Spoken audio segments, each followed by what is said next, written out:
I was payment for a debt, not money.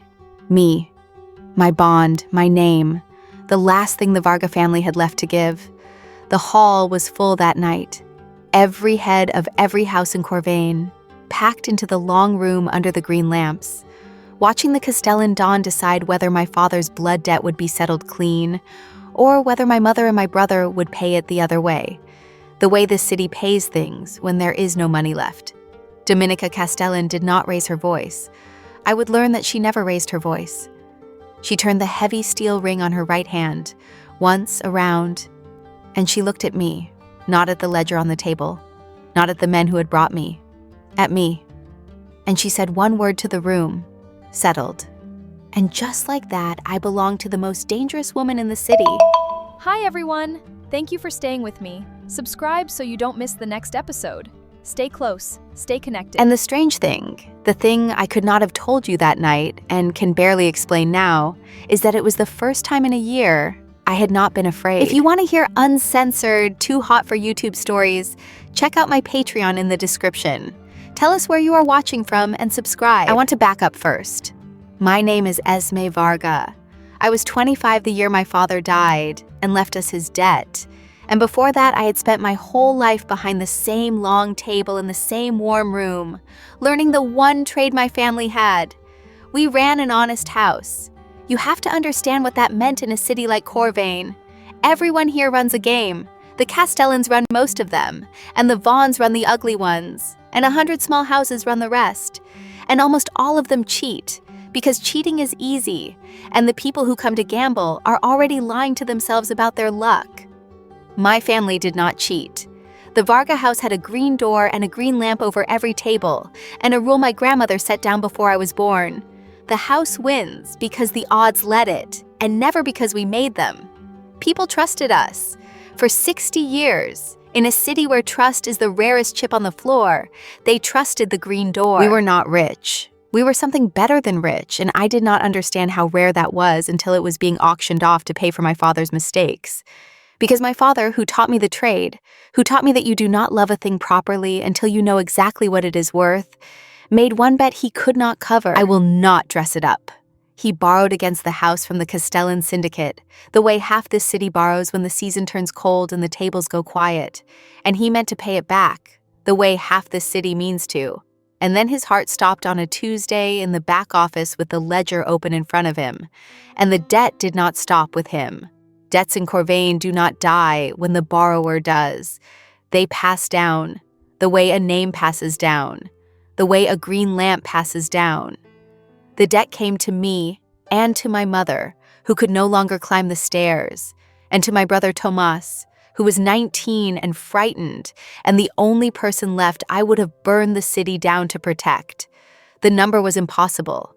I sat with the ledger for 3 nights, doing the arithmetic the way my father taught me, and there was no version of the arithmetic where the green door stayed ours, and my family stayed safe. There was only one asset the Castellans would accept that we still owned outright. Me. You should know how it works, the bond, because the rest of the story does not make sense without it. And because I have heard outsiders get it wrong in ways that would make my grandmother spit. In Korvane, an Omega's bond is the one thing a debt can be settled against that the law of the houses still honors. It is old, and it is ugly, and it is binding. A family in default can offer the bond contract of one of their own to the house they owe, and if the head of that house accepts it before the settlement council, the debt is erased and the Omega passes into that house, claimed, protected, and bound. It is not slavery. I want to be precise about that, because it matters later. The bond cannot be forced. The council will not seal a claim the Omega refuses on the floor, and any Don who tried would lose the room, and in this city, losing the room is losing everything. But the pressure is its own kind of force. When the alternative is watching the people you love pay a debt in blood, you do not feel especially free walking up to that table. So I went to the settlement council to offer the only thing my family had left, and to find out which Castellan would be holding my life by morning. I had heard the stories about the new dawn. Everyone had. Dominika Castellan had buried her own father and taken the syndicate in a single winter, and the men who used to laugh about her behind their cards did not laugh anymore. and nobody could tell me whether she was the kind of monster who would take my bond and break my family anyway, or only the ordinary kind who would take it and forget I existed.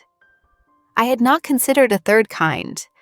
I did not know yet that there was a third kind. The first time I saw her, she was already looking at me.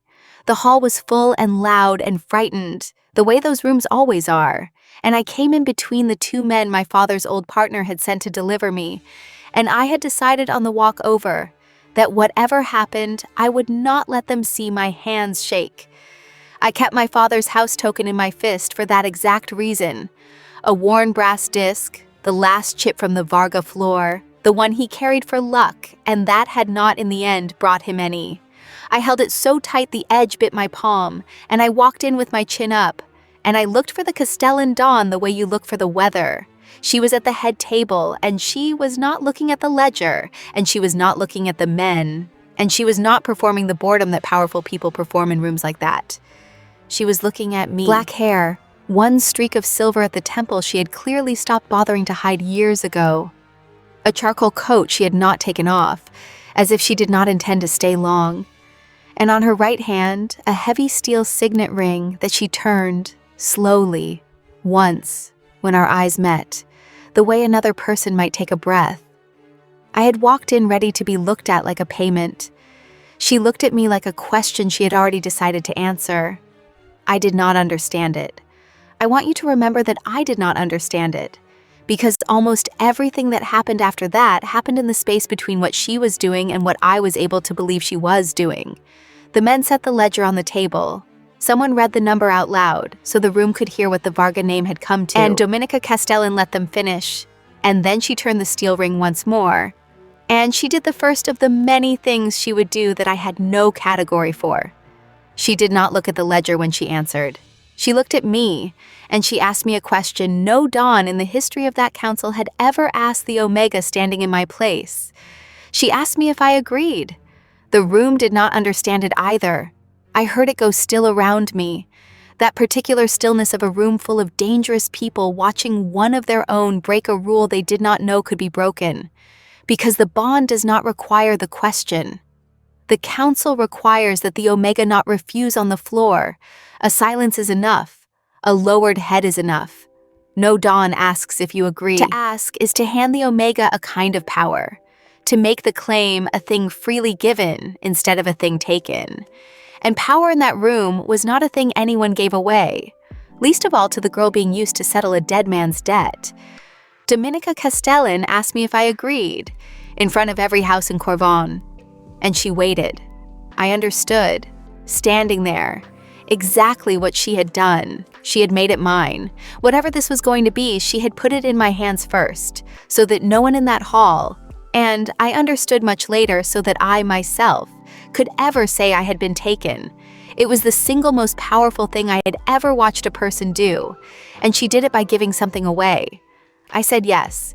She turned the ring once. She looked at the council, not at me now, and she said it. Settled. What happened next was very small, and I have turned it over more times than I have turned anything in my life. She did not have them take the ledger away to be filed. She picked it up herself, the dawn of the Castellan syndicate, who had not risen from her chair for any of it.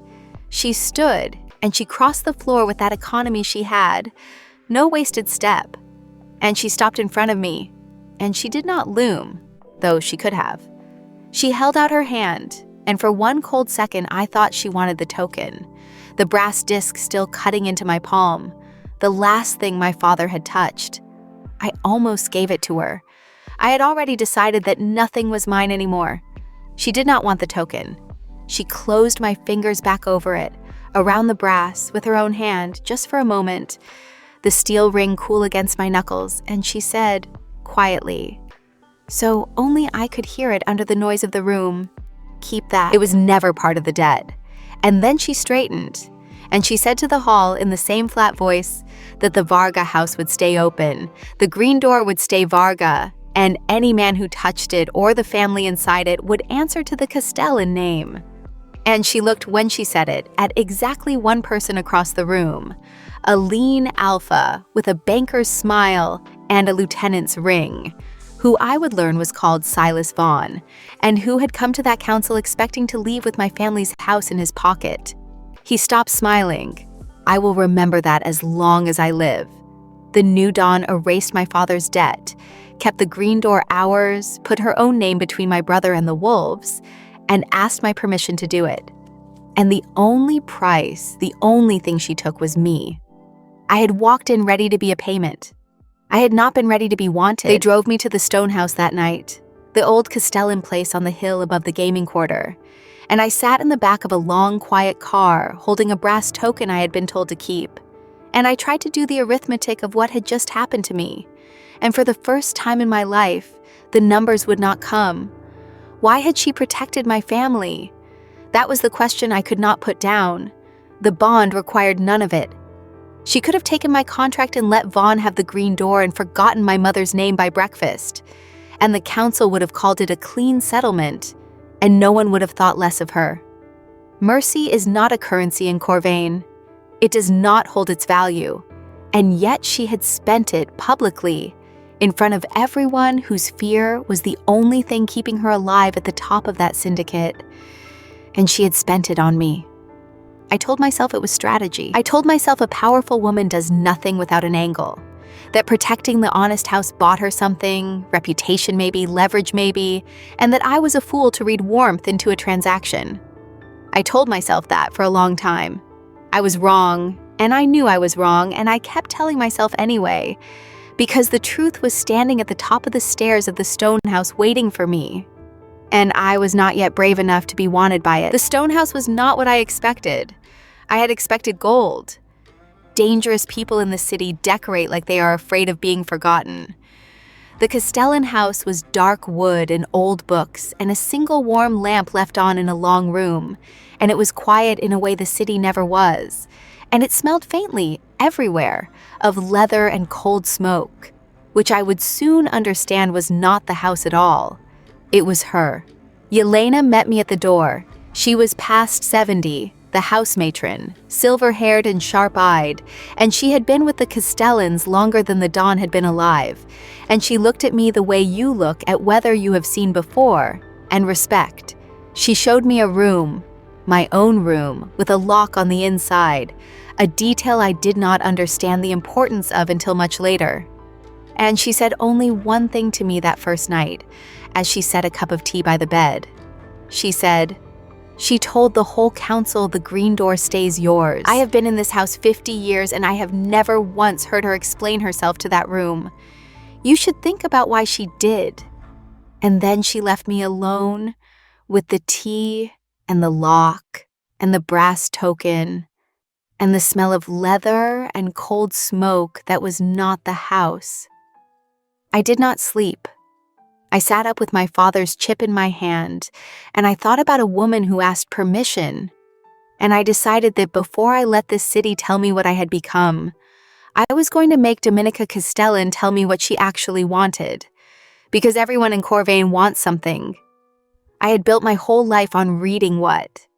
I just had not yet met the one person whose want I could not read. I went to find her the next morning, early, before the house was awake, because I have learned that the only way to keep a decision you made at 3 in the morning is to act on it before the daylight talks you out of it. She was already up. Of course she was already up. She was in the long room with the warm lamp, with a ledger open in front of her. Not mine. I checked, I could not help checking, and a cup of black coffee, and a worn brass lighter she turned over in her fingers and pressed her thumb to the cap of, flat, deliberate, the way another person might tap a pen. She did not seem surprised to see me. I would learn she was never surprised. She gestured at the chair across from her, and there was a second cup of coffee already there, set at the place where I would sit, and I did not let myself wonder yet how she had known I would come. I sat. I drank the coffee. And then I told her the thing I had come to say. I told her I had 2 conditions, and that I knew a bonded Omega had no standing to set any. The first was that my family was not a lever. I said it plainly. You protected the green door in front of everyone, and I will be grateful for that until I die. But if you ever once use my mother or my brother to move me, if their safety is ever the price of my behavior, then the bond is a piece of paper, and I will spend the rest of my life making you regret sealing it. I had no power to make that threat. We both knew it. I made it anyway, because some things you have to say out loud to remain yourself. The second was that she'd tell me what she wanted from me. Because you spent mercy you did not have to spend, I said. People do not do that without a reason, and I would rather know the reason now than spend months being afraid of it. Dominika Castellan was quiet for a while. She turned the lighter once. She did not press the cap again, which I would later understand meant she had decided to tell me the truth. She said, "Your family was never going to be a lever. You have my word, which in this city is worth more than the debt was. That is the first condition met, and it cost me nothing because I was never going to do it." And then she said, "The second condition you are going to have to earn the way the only true things are earned in Korvane, which is slowly, and by watching what a person does when they think no one is keeping the count. I'm not going to tell you what I want. I'm going to let you find out. And when you find out, it is going to frighten you. And I would rather you were not frightened in a strange house in the dark. So we are going to take our time." I said that was not an answer. She said, "No, it is a promise. In this city, you should know the difference better than anyone." I want to tell you about the weeks that followed, because the weeks that followed are the real story. And if you came here for the part where the dangerous woman does the dangerous thing, I need you to understand first that the most dangerous thing Dominika Castellan ever did to me was leave me alone. The lock was on the inside of my door. I have to start there, because it took me a week to understand what it meant. And when I understood it, I had to sit down. A bonded Omega in the House of the Dawn who holds her contract does not get a lock she controls. She gets a room she can be kept in. Nika had given me the other thing. I could lock my door against the whole house, against her, against the most feared woman in Korvane, and there was nothing in the bond or the city or the law of the houses that would have made her honor it, except that she had built it that way on purpose, and she did honor it, every night, for weeks, a closed door between us that she could have opened with a word and never once opened. That was the perimeter. That was the whole engine of it. Not that she could not reach me, that she would not. We did not touch. I want to be exact about that, because in a city that takes what it wants, restraint is the loudest thing a powerful person can do. And she was the most powerful person I had ever stood next to. And for weeks, she did not so much as take my arm. I learned her instead. I am good at that. Reading a person the way you read a table, watching for the tell that tells you what the hand really is. Nika had one, and it took me 11 days to find it. The steel signet ring she turned when she was holding a decision still. The brass lighter, older than the ring, that she pressed her thumb to the cap of when she had decided to say a thing, and never lit. Because I realized halfway through those weeks that she did not smoke, had not smoked in years, kept the lighter for the weight of it, for the thumb, for the small private motion that gave her somewhere to put the things she did not say, the leather and cold smoke that was her scent and not the house, the charcoal coat she wore indoors in the morning and shed by afternoon when the lamps came on and the long room went gold, and the economy. She never wasted a step. In a house full of men who performed their own importance, who filled rooms with noise to prove they belonged in them, Dominika Castellan moved through the stone house as if she had already been everywhere in it and the world was simply catching up. I used to watch her cross the long room and feel the city go quiet around her, and I told myself I was studying a threat, and I was lying. And I knew I was lying, the way I knew a marked card by the weight of the air. The first week, I waited to be afraid of her, and the fear did not come, and that frightened me more than she ever could have. She fed me. That is a small thing, and it is the truest thing I can tell you. Every morning there was coffee at my place in the long room, black, the way I had not told anyone I take it. And after the third morning, I stopped pretending I did not notice, and I started simply drinking it, and she never mentioned it, and I never thanked her. Because to name it would have made it smaller, and we both understood that. It was the first language we had. A cup of coffee, set at my place, every morning, in the house of the woman who owned my bond. It said everything the silence was too proud to say. Why was she being kind to me? I circled that question for weeks, and every answer I built was an answer about leverage, about a Dawn buying the loyalty of a useful asset. And every one of those answers was wrong, and I knew they were wrong, and I kept choosing them, because the right answer was sitting across a table from me, turning a lighter she never lit. And I was not ready to be the reason a woman like that had stopped being afraid of being soft. By the second week, she had done a thing I still cannot quite forgive her for, in the way you cannot forgive a person for seeing you clearly. She had the Green Doors books brought up to the stone house, and she sat me down at the long table, and she told me I would keep running my own house from hers, not as a courtesy, as a fact. The Varga floor was mine, she said, and a thing that is yours you do not hand to other people to mind. And she would not have me sitting in her house turning into furniture when there was an honest table in the quarter that needed its honest hand. So every night I ran the green door by message. Corey carried them down the hill and back.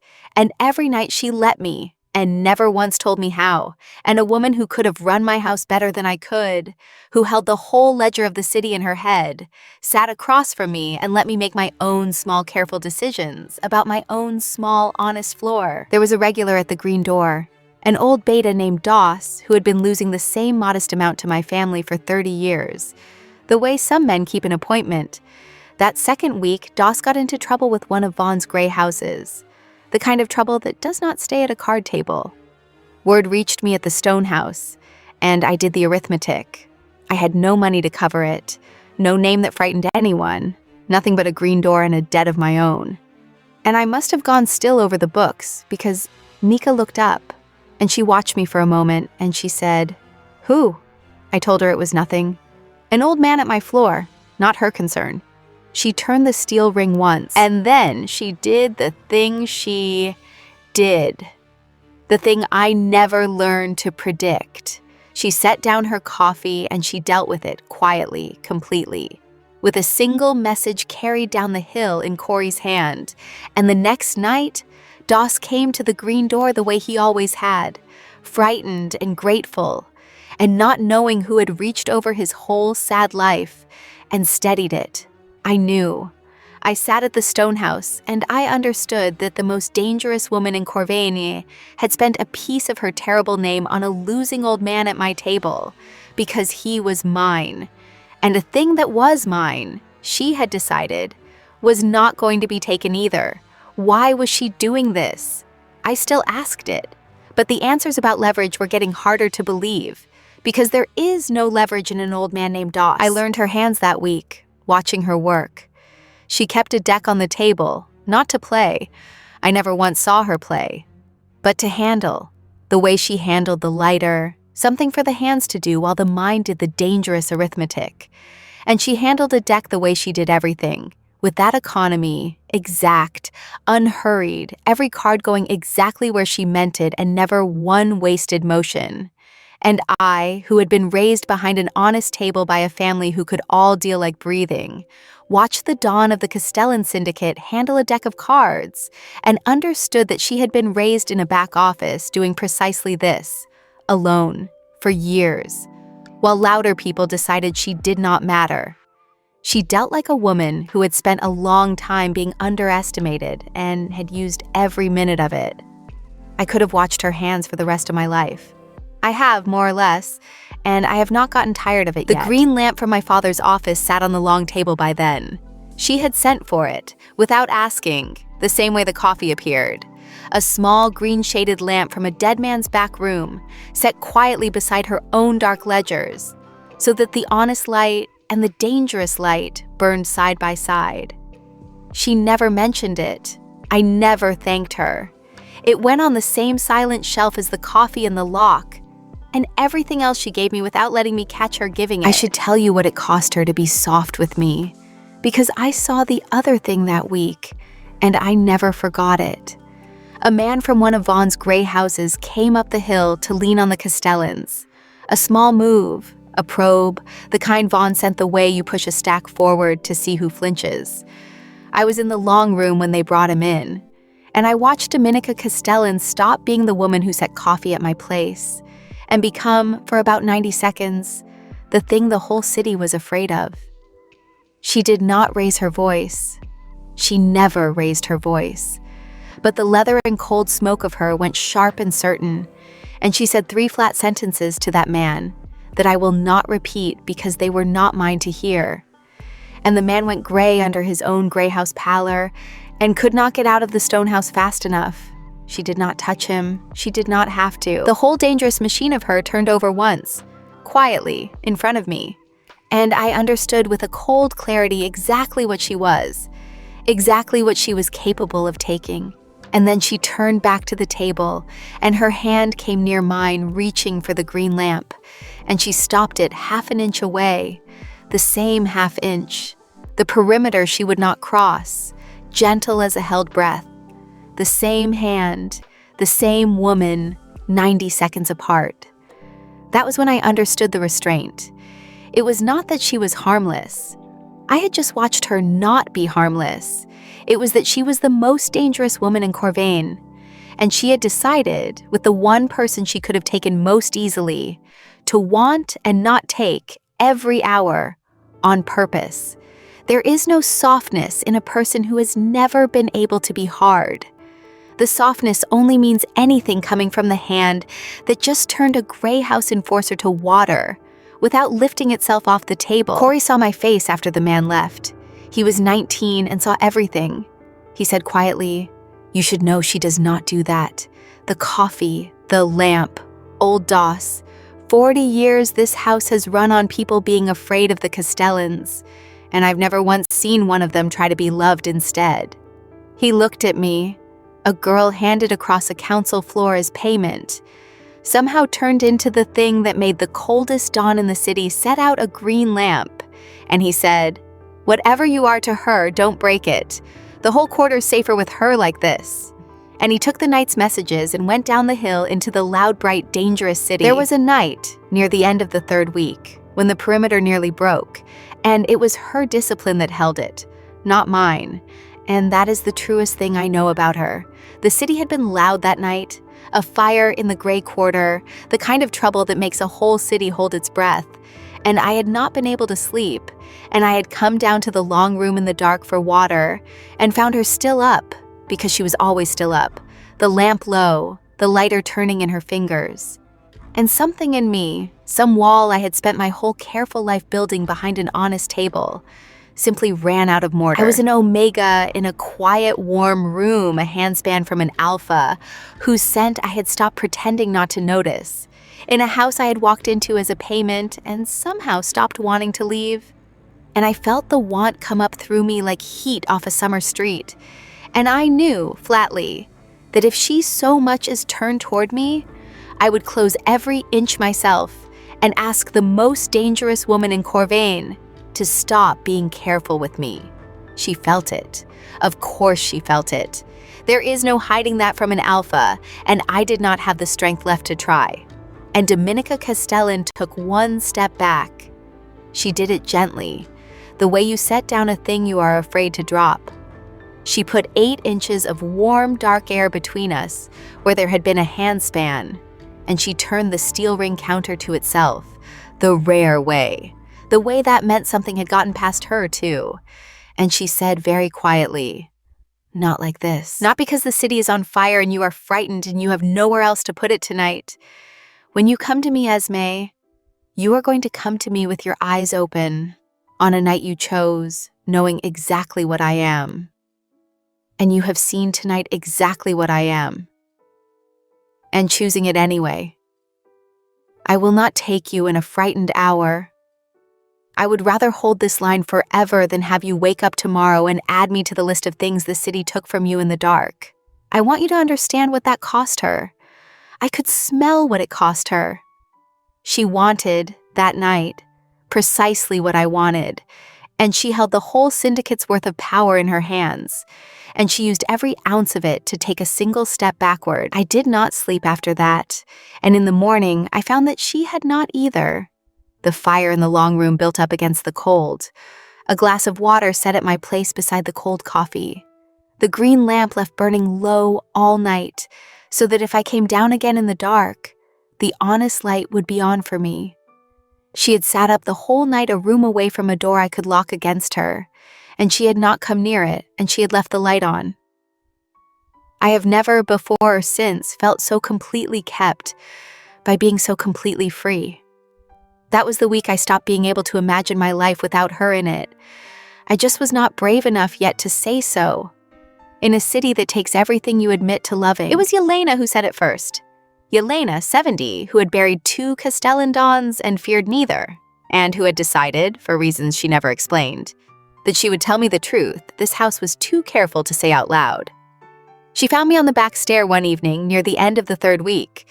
She had 2 cups of tea, which I would learn was a Yelena tactic. The tea meant she was about to say a thing you would want to be holding something warm for. She put one in my hands.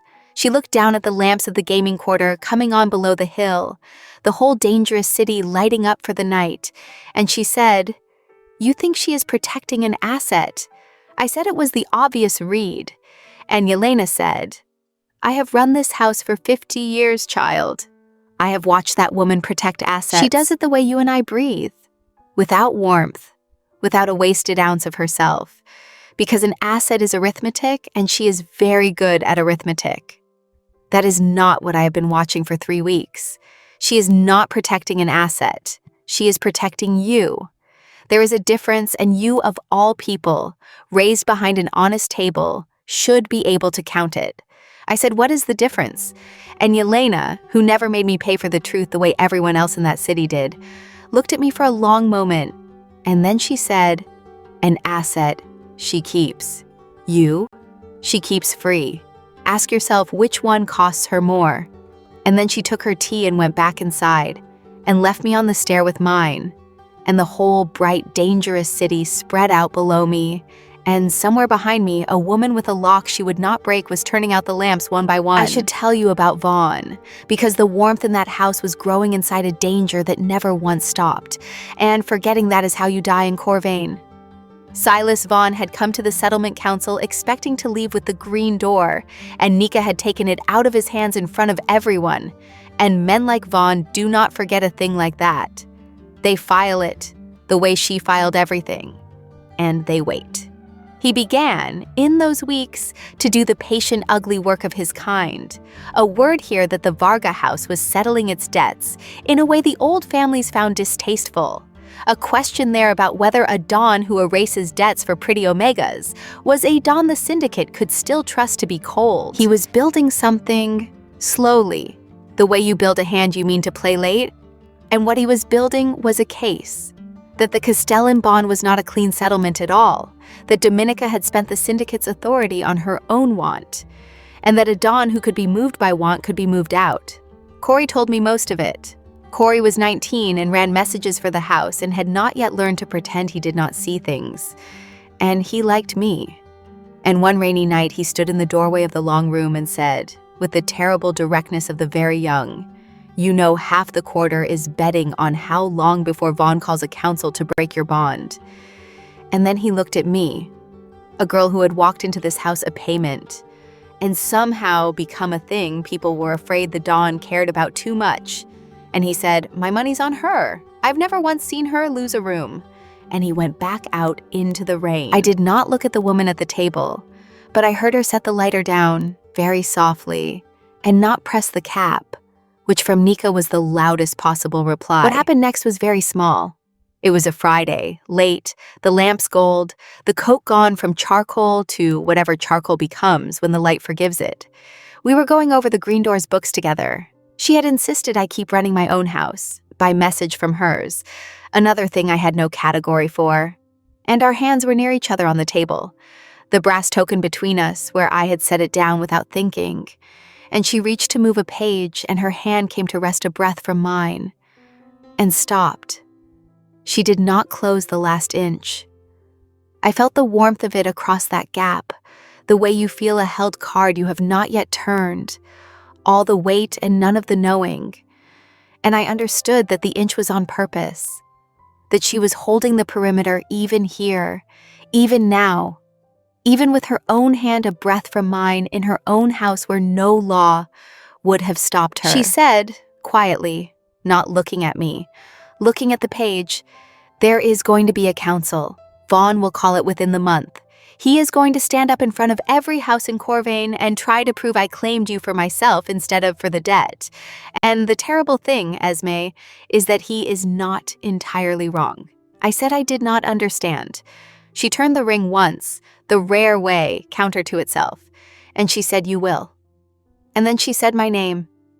Just my name, Esme, the way she almost never said it, like a chip set down carefully on the felt where it would stay. And she stood and she left, and I sat alone in the gold light with a brass token and the smell of leather and cold smoke, and a month to learn what she wanted before a room full of dangerous men tried to take it away from both of us. I told her once, near the end of those weeks, that she was the kindest person I had ever met. I meant it as the highest thing I had to give. She set it down the way you set down a chip handed to you under the wrong color. She said, "I am not kind, Esme. Stop deciding that I am, because it will make you careless with me, and I cannot afford you careless, not this month. What you keep calling kindness is the only thing in this city I will not tolerate, which is watching a true thing be taken by people too small to know what they are taking.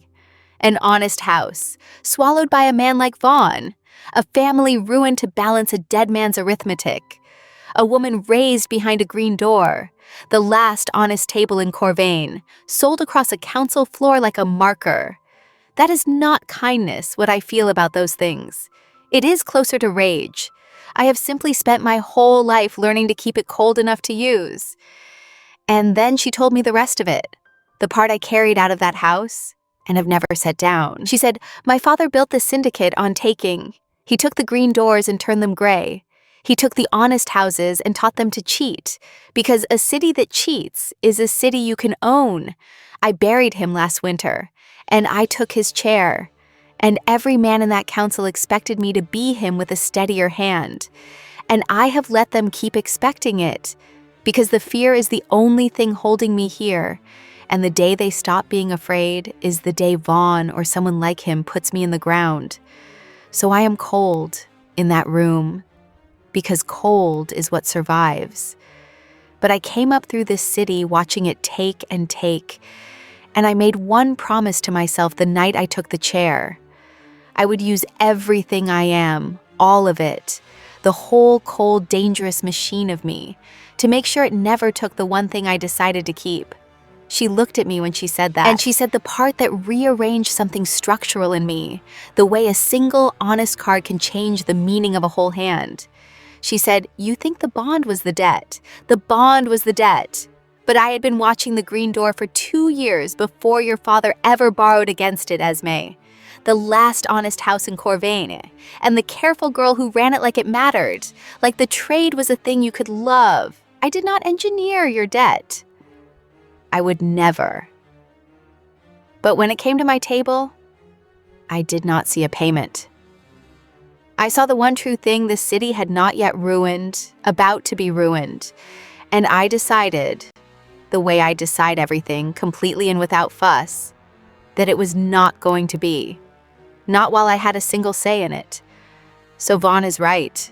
I claimed you for myself. I just also happen to be telling the truth when I say I claimed you for the debt. In this city, the most dangerous thing a person can do is mean 2 things at once. She had been the overlooked one too.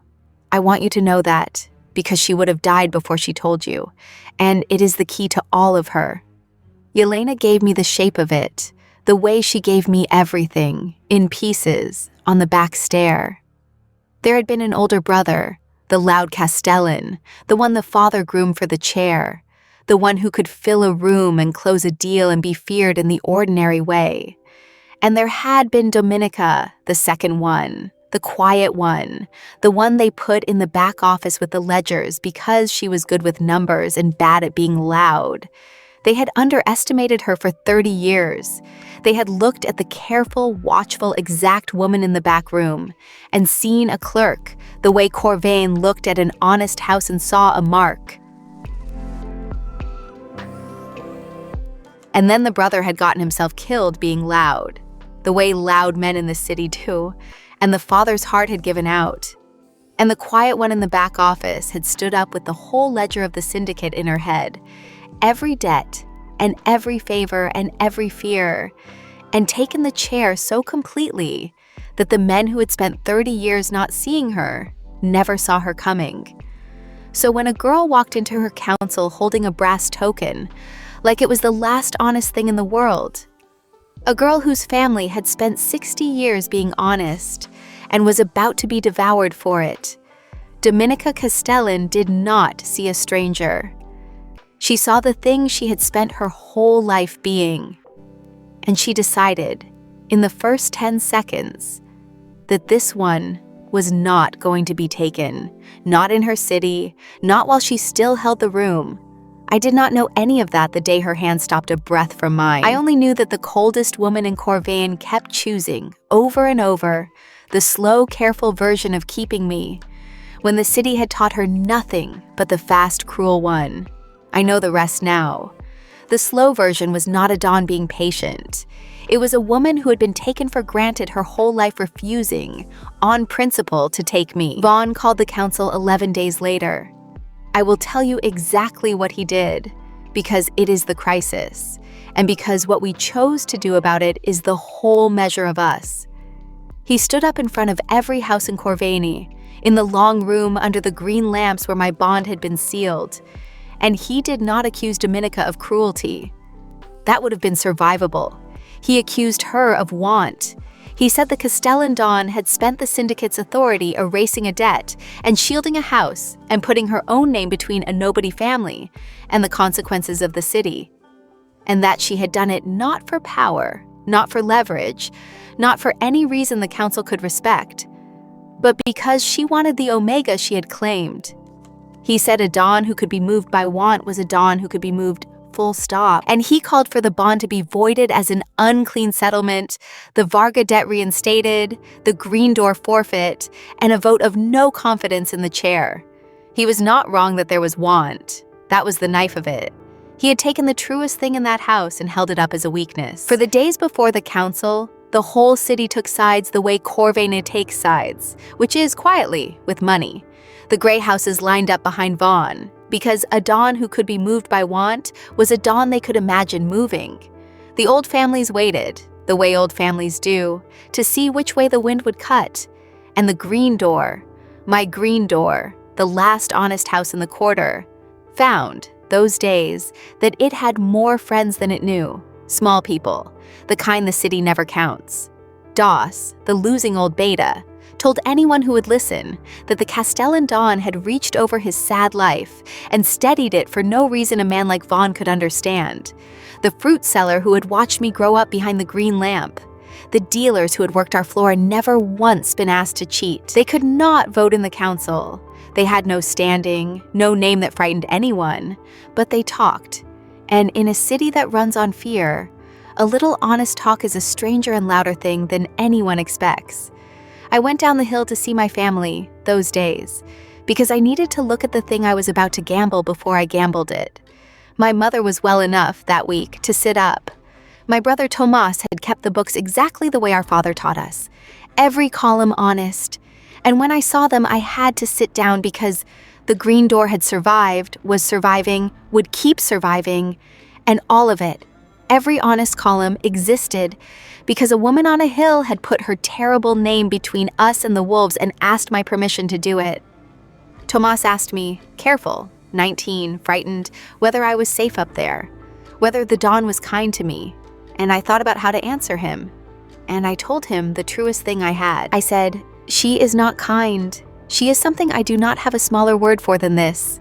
She is the most dangerous person I have ever met, and she has decided to spend all of it making sure nothing happens to the people behind this green door, including me. And she has never once asked me to be grateful or afraid.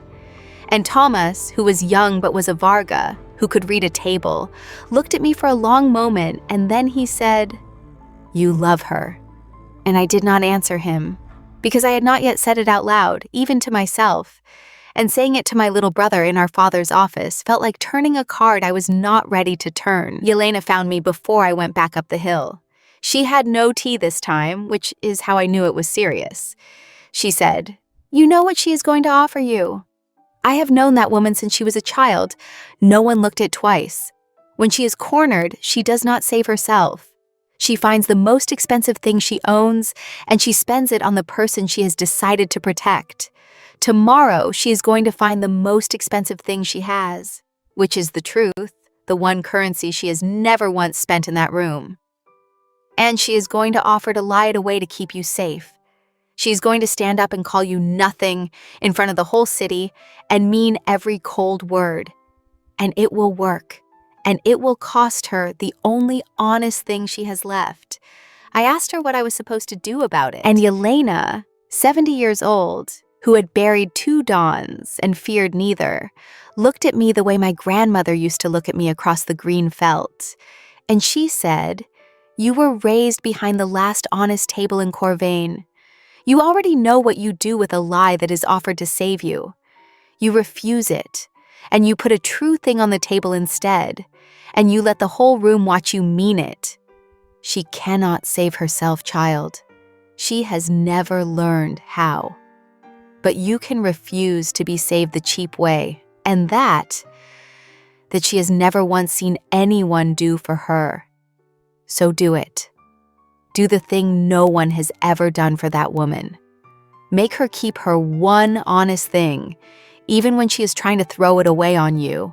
I went back up the hill that night knowing exactly what I was going to do, the way you know a hand is good before you have turned the last card.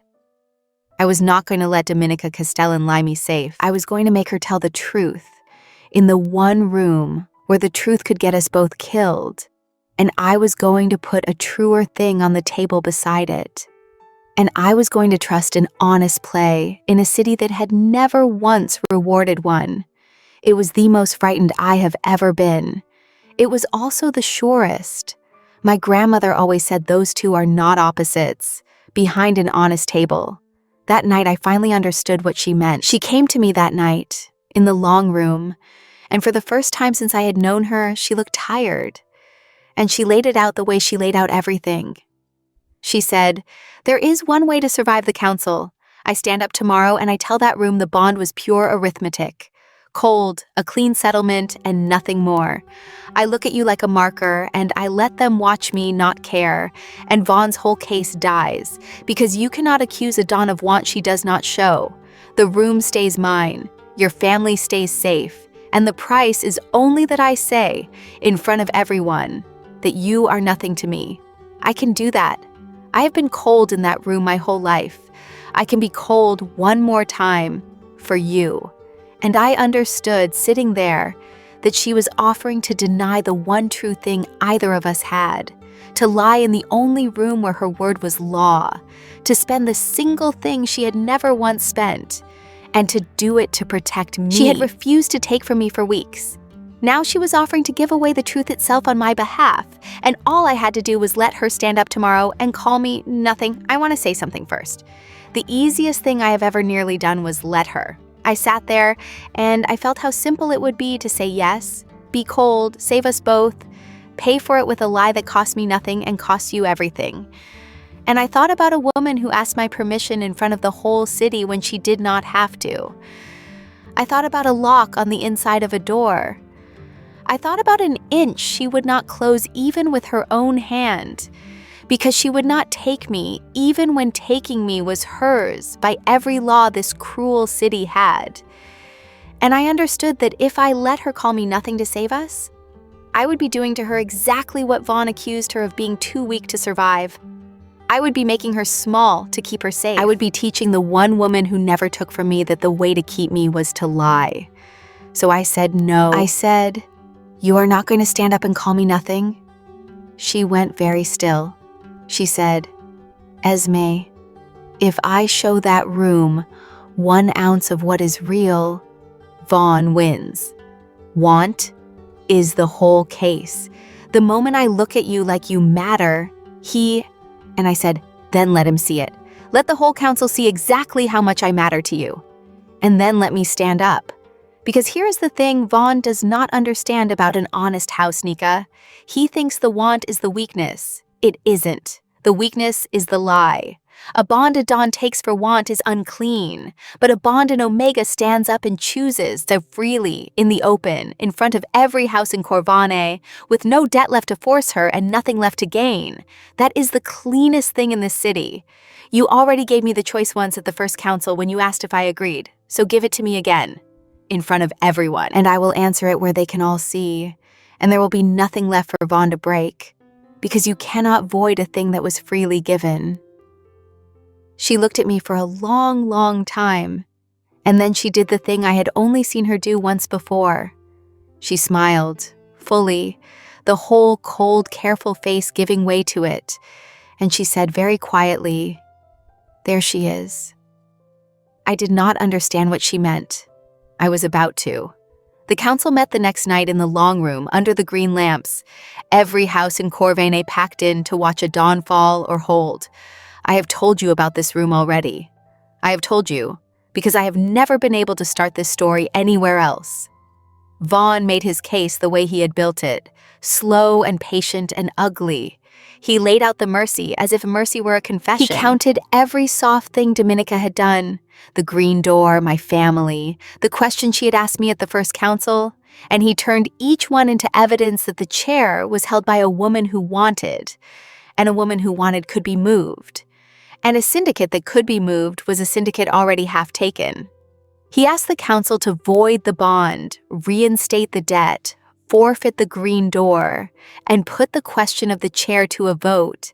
And then he looked at Nika the way he had looked at her the first night, before she took the green door out of his hands, the look of a man certain he is about to be proven right. And Dominika Castellan, who had survived that room her whole life by being cold in it, did the one thing he had built his entire case on the certainty she would never do. She let them see it. She did not deny the want. She stood unhurried, the charcoal coat, the steel ring, and she said to the council, in that flat voice that never rose, "Vaughn is right that I want her. He is wrong about what that means. He thinks want makes me weak. He has never wanted anything he was not willing to take, so he does not know. There is nothing in this city stronger than a person who wants something and will not take it.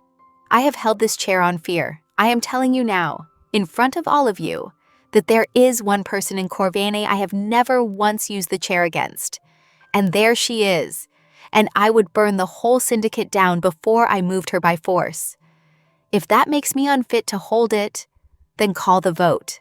But first," and she turned, and she looked at me, and she gave me the choice again, in front of every dangerous house in the city, exactly the way she had given it to me the first night.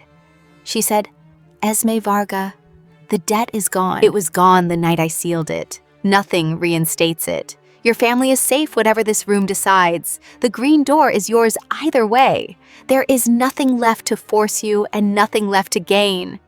So I am going to ask you the only question that has ever mattered between us, and you are going to answer it where they can all hear.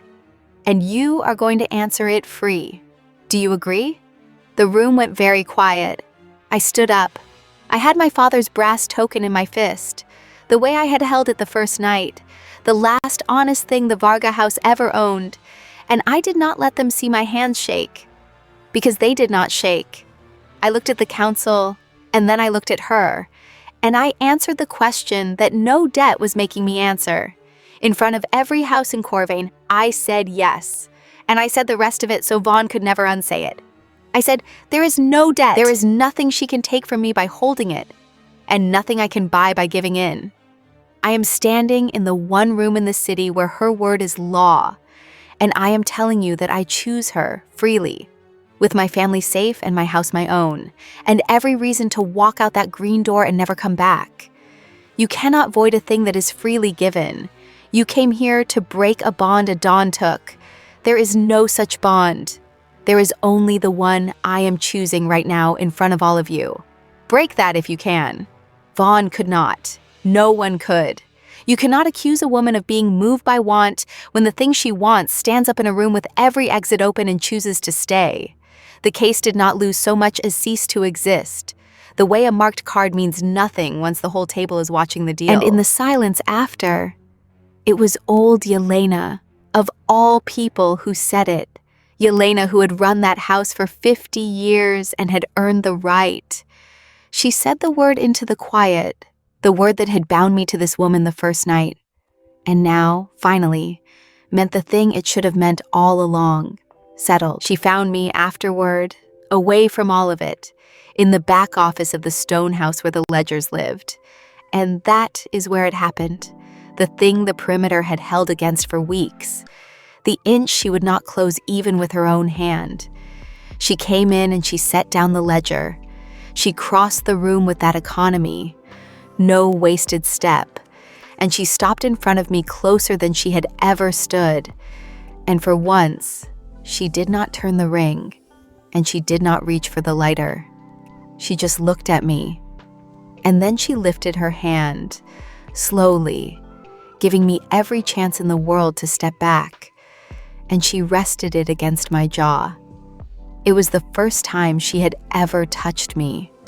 All those weeks, a lock on a door she would not break, and the first time was now, with my permission written in front of the whole city.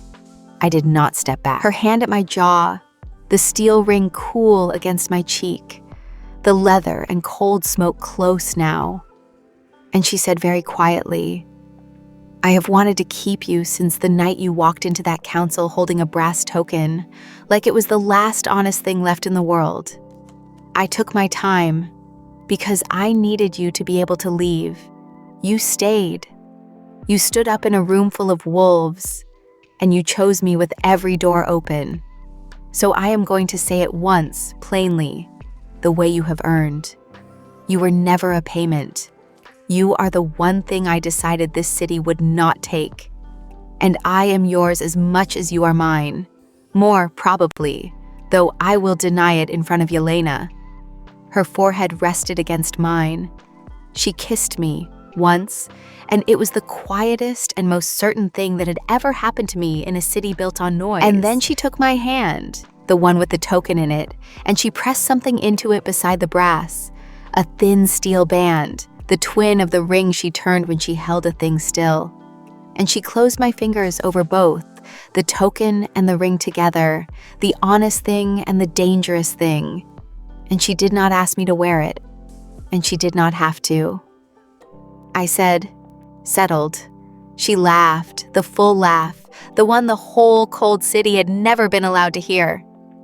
And she said my name, Esme, like a chip set down on the felt of a table that was finally, after everything, honest. It is 2 years later, and I want to tell you a small, ordinary thing, because the small, ordinary things turn out to be the whole point. The green door is still Varga, still honest. I run it the way my grandmother set it down.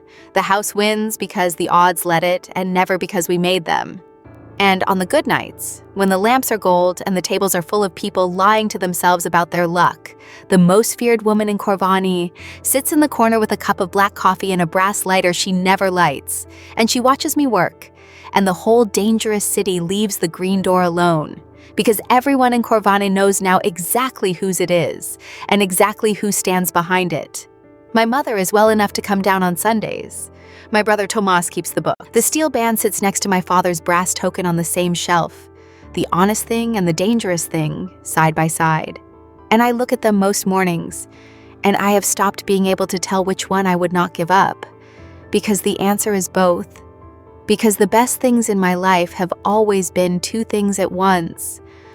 Old Doss still loses the same modest amount at the green door, the way some men keep an appointment, and he still does not know who reached over his life that second week and steadied it. And I have never told him because Nika would not want me to, and because some kindnesses are larger for being kept quiet. The green lamp from my father's office burns on the corner of our table at the stone house now, beside her dark ledgers. The honest light and the dangerous light, side by side, the way they have burned since the week she sent for it without asking. And the lock is still on the inside of a door I have not closed against her in 2 years, Because a door you are free to lock is a door you finally get to choose to leave open. That in the end is the whole of what she gave me. Not safety, though she gave me that. Not the green door, though she saved it. She gave me every door in my life standing open. And then she waited, in a city that takes everything, to see whether I would walk back through hers. I did. I do. I always will. People ask sometimes, the ones who only know the story from the outside, how a girl who was handed across a council floor as payment for a dead man's debt ended up loved. They want the dramatic answer. I do not give it to them, because it is not true, and because I was raised behind an honest table. It did not last because it was fate. It lasted because the most dangerous woman in the city had the power to take anything she wanted. And the one thing she decided she would never take was me. And so, I chose her, freely, in a room with every door open, and I keep choosing her. And the choosing has become the kind of thing you would sign in blood if the city still asked you to. She still turns the steel ring when she is holding something still. She still presses her thumb to the cap of a lighter she will never light. The code is still charcoal in the morning and gold by the time the lamps come on. And every so often, when I've done something brave or honest or simply mine, she looks at me across whatever room we are in, and she does not say, "I love you." Because in this city, the words have been handled by too many liars to mean anything anymore. And instead, she says the words she said to the council the night my whole life changed. The smallest, and now the largest word I know. Settled.